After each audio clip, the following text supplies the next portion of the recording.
Yo yo yo, salut les turfeuses, salut les turfeurs, et bienvenue pour un nouveau pronostic de Benoît Requin. Merci pour vos likes, pour vos commentaires, n'hésitez pas à vous abonner pour recevoir tous mes pronostics tous les jours et pour accéder à tous mes tickets pour la course du Quintet, rendez-vous directement dans mon commentaire épinglé. Ok, place au pronostic du Quintet du jeudi 3 mars, direction Paris-Vincennes pour le prix Vindex, 3 attelés, 2700 mètres, 13 partants en réunion 1, course 1, indice de confiance 4 sur 5.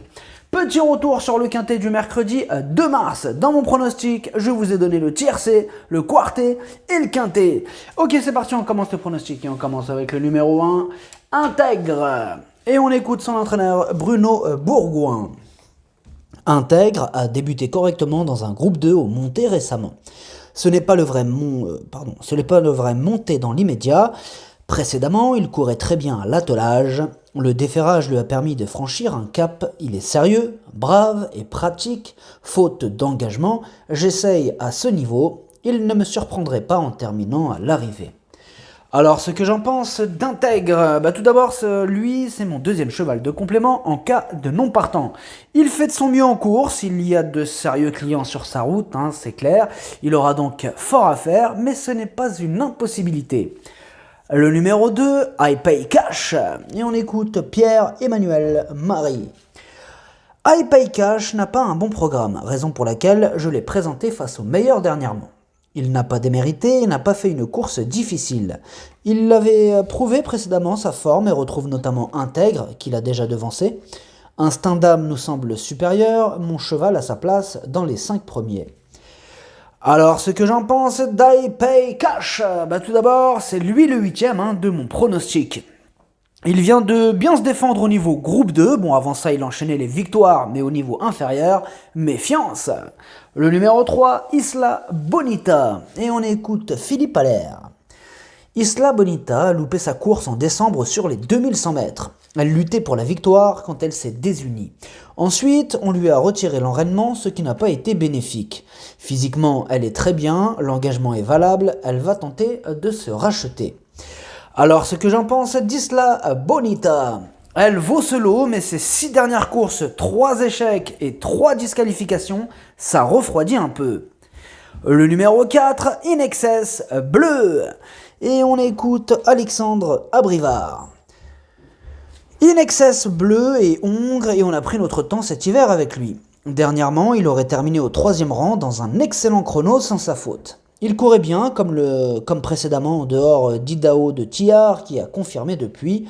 On lui enlève du poids cette fois. Il va être à son affaire sur les 2700 mètres et ne devrait pas taper loin. Alors, ce que j'en pense d'Inexcess Bleu, mieux vaut ne pas le condamner sur ses 2 derniers échecs, déféré des postérieurs pour la première fois. Il y a de la revanche dans l'air. Le numéro 5, Ikem. Et on écoute Kevin Leblanc. Ikem est doué. Dans le prix d'Orthez, l'objectif était de lui redonner confiance avec un parcours propre. Éric Raffin a parfaitement su faire, il sera déféré des 4 pieds cette fois. Il faut voir si cela l'améliore, il faut juste qu'il reste bien calme sans tirer. Il est en mesure de terminer un peu plus près qu'en dernier lieu, d'autant que les étrangers sont absents. Alors, ce que j'en pense d'Ikem, tout d'abord, c'est lui mon cheval de complément en cas de non partant. Il vient de remettre les pendules à l'heure après 3 disqualifications consécutives. S'il ne retombe pas dans ses travers, il garde son mot à dire, quitte ou double. Le numéro 6, Imagine Darling. Et on n'aura pas les commentaires de l'entraîneur pour ce numéro 6. Alors, ce que j'en pense d'Imagine Darling, c'est 7 dernières courses, 7 échecs. On a surtout besoin qu'il nous rassure. Le numéro 7, If I Tell You. Et on écoute Hansen Eric Bando. If I Tell You réalise un très bon meeting d'hiver et fait preuve de constance. Ici, il découvre un bon engagement fermé. Je lui associe Jean-Michel Bazir. Gabriel a choisi Instinct d'âme. Il est capable de disputer l'arrivée. Alors, ce que j'en pense d'If I Tell You, sa régularité fait plaisir à voir. Il fait quasiment toutes ses courses. Il est piloté par Jean-Michel Bazir. Il a une belle carte à jouer. Le numéro 8, Ikaku des Cinti. Et on écoute Gabriel Angel Poupou. Ikaku Desinti découvre une tâche délicate. Même s'il s'était montré fautif, son avant-dernière course m'avait rassuré sur sa forme. Mais en dernier lieu, il n'a pu être dangereux. Comme il travaille bien, je le présente dans ce quintet pour voir où il en est exactement. Il sera seulement plaqué. Il va courir à l'économie et viser une petite place. Alors, ce que j'en pense d'Ikaku Desinti. En 6 courses, il n'a terminé qu'une seule fois à l'arrivée. Et comme d'habitude avec Ikaku Desinti, ce sera tout ou rien. Le numéro 9, Intouchable. Et on écoute Antoine Marion. Intouchable s'est retrouvé né au vent un peu trop tôt en dernier lieu par la force des choses. Il a fallu sortir du piège de la corde.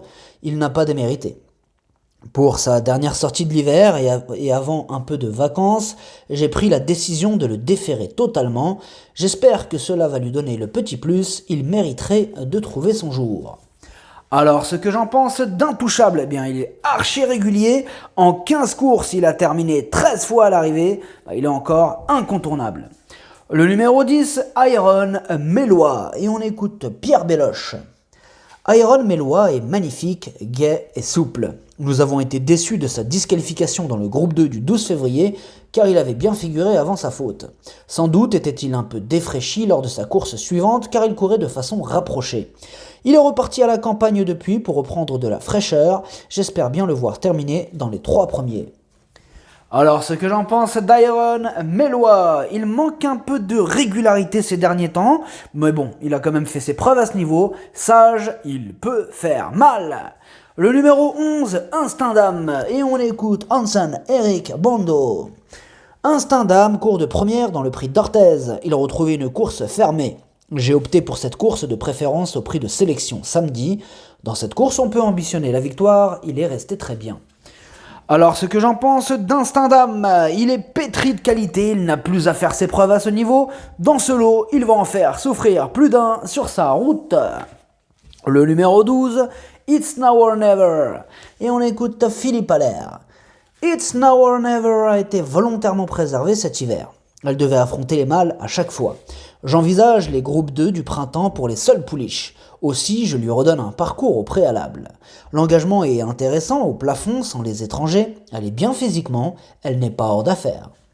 Alors, ce que j'en pense d'It's Now or Never, c'est une rentrée, on ne l'a pas revue depuis le mois de novembre, mais vu sa classe, mieux vaut d'emblée lui accorder une note de méfiance. Le numéro 13, Inma Rosa. Et on écoute Alexandre Abrivard.